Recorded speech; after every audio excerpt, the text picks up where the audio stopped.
जी आज जो भागवत कथा यहाँ चल रही है कितने दिन की है? ये 7 दिन की भागवत कथा है। श्रीमद् भागवत सप्ताह चली गई है। राजा परीक्षित को 7 दिन के अंदर मरने का श्राप लगा था। जो भी मृत्यु लोक में आया है तो 7 दिन के अंदर ही उसे जाना है।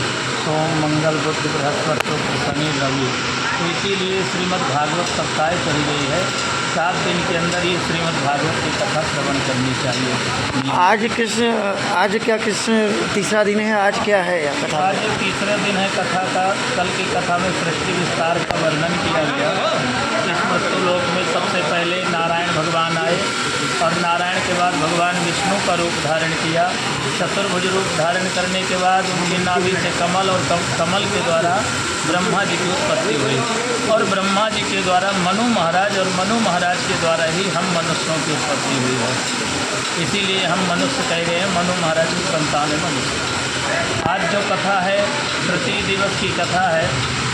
ध्रुव जी महाराज एक नन्हे से बालक 5 वर्ष की अवस्था में ही वन में जाकर के कठोर तपस्या करते हैं और 5 महीने में ही नारायण भगवान को प्राप्त कर लिया। भक्त प्रहलाद 7.5 वर्ष में भगवान को प्राप्त किया।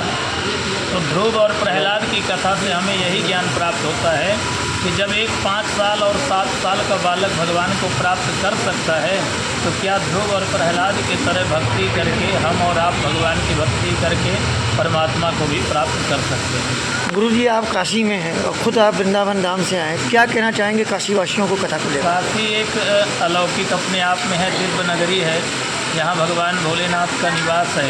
ये काशी विश्वनाथ की नगरी है, गंगा का पावन तट है, ज्ञान की भूमि काशी कही गई है, वैराग्य भूमि अयोध्या है और भक्ति भूमि वृंदावन है।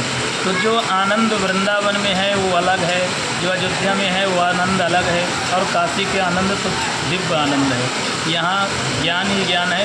भगवान भोलेनाथ साक्षात यहाँ विराजमान है काशी नगरी में।